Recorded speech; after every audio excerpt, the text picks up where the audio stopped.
Good morning! Maraming salamat po, lalong-lalo na po sa mga nakakapanood ng video ito. Maraming salamat po dahil binigyan mo ng pagkakataon ng sarili mo para tingnan ang napakagandang opportunity. Dalawa lang po pag-uusapan ho natin. Una, pag-uusapan ho natin magandang produkto. Pangalawa, pag-uusapan natin magandang negosyo. Pero siguro mas maganda pag-uusapan muna natin yung magandang produkto dahil naniniwala po ako pag maganda ang produkto, maganda ang negosyo. Pag maganda ang negosyo, maganda ang produkto. Ang maganda po dito sa product na pag-uusapan natin, ang involved health. Kung tatanungin ko po kayo, maganda bang negosyong health? Kung iisipin mo, magandang negosyong health. Pero at the back of your mind, hindi ka sigurado kung magandang health. Sige, tingnan natin. Kung tatanungin ko po kayo, importante ba sa tao ang health? O sobrang importante? Alam mo kung bakit ko tinanong yan? Simple. Pag tinanggal ko ang tao, may health. Pag tinanggal ko naman ang health, may tao. Ngayon uulitin ko, importante ba sa tao ang health? O sobrang importante? Kung sobrang importante sa tao ang health, anong ibig sabihin? Nagiging importante na rin sa tao ang business mo. Dahil ang business mo, health. Since tao po pag-uusapan mo natin, naniniwala po ba kayo na ang tao may katawan? Oo naman. Kung tatanungin ko pa kayo, importante ba sa tao ang katawan? O sobrang importante? Kung sobrang importante sa tao ang katawan, what if mapabayaan ng tao ang katawan? So ano nangyayari? Nagkakasakit. Pag nagkakasakit ang tao, anong ginagawa? Nagpapadoktor, nagpapacheck up, nagpapagamot. Kung nagpapagamot ang tao, anong binibili?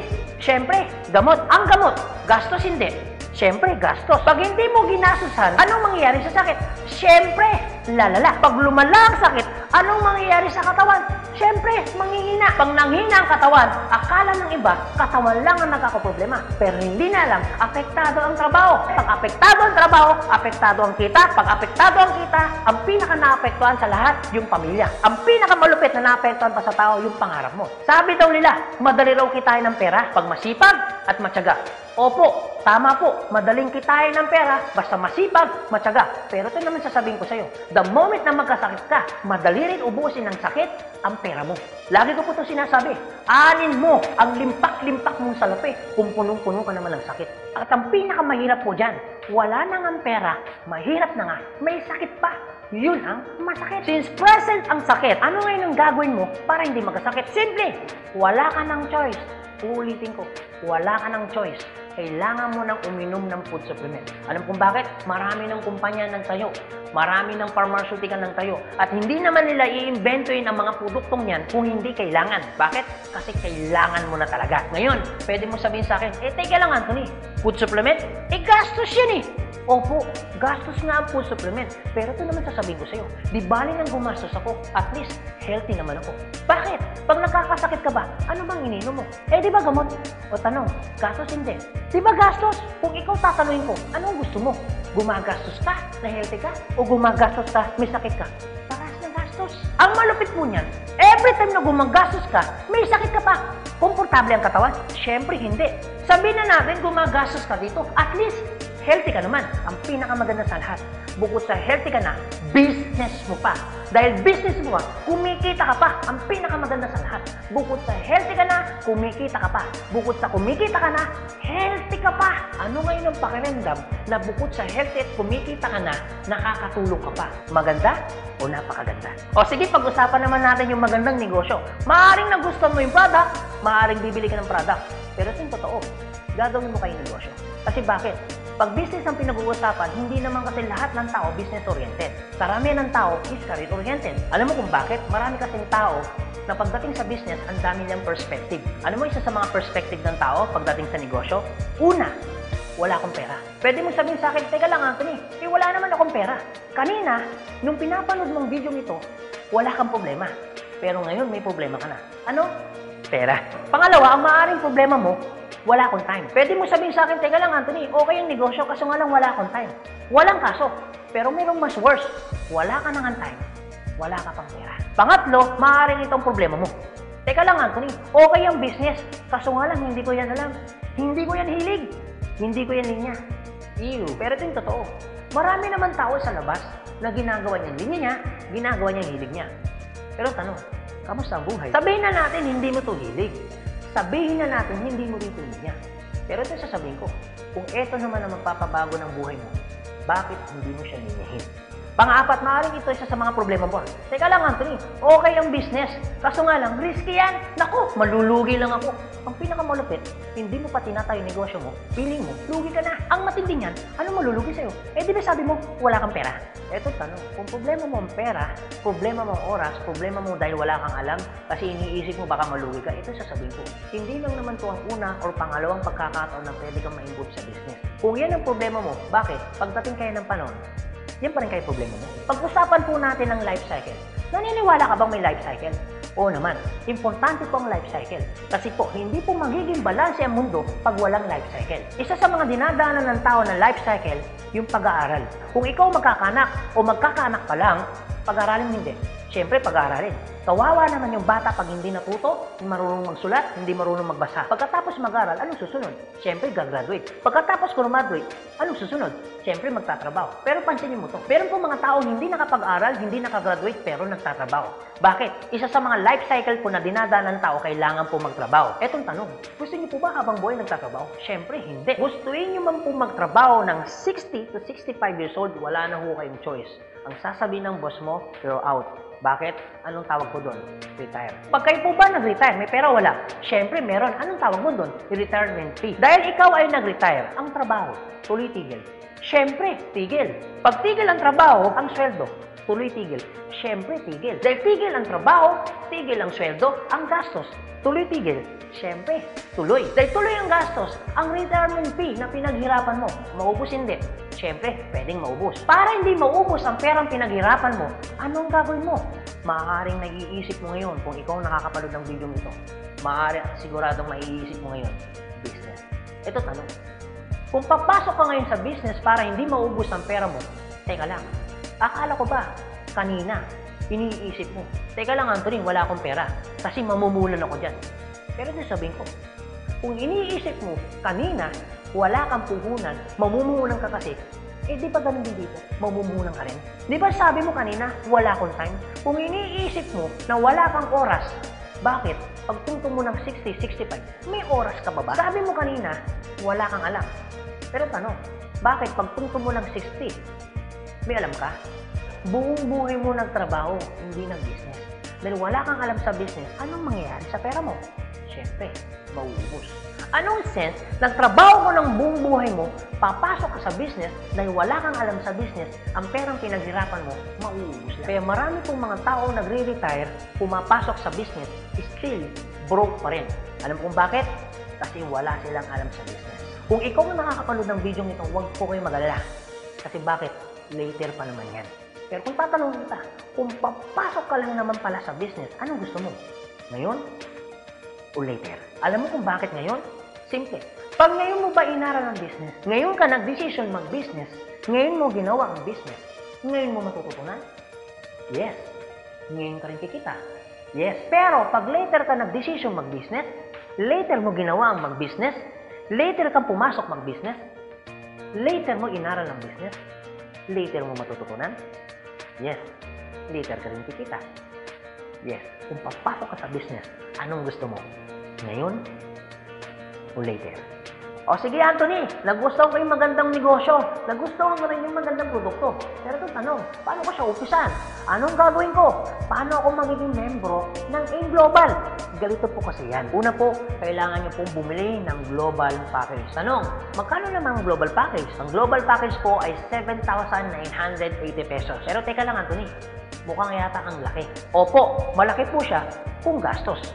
Malaki din po siya kung wala kang pera. Pero teka lang, kung negosyo ang pag-uusapan natin, 7,980, malaki o maliit? Alam niyo po, sobrang liit lang po niyan. Maaari pong malaki po ang 7,980 pesos kung hindi mo makikita yung value ng pera mo. So kung gusto ko po mangyari, ipakita ko po sa inyo kung anong value ng 7,980 pesos mo. Una, magkakaroon ka ng products na worth 6,000 pesos. Pangalawa, magkakaroon po kayo ng insurance. Meron po kami tinatawag na personal accident insurance na 200,000, unprovoked murder and assault na 50,000 pesos, 10,000 pesos medical reimbursement. Hindi lang yan, meron pa kami tinatawag na burial assistance na 10,000 pesos. Pangatlo, magkakaroon ka pa ng discount from 25% up to 50%.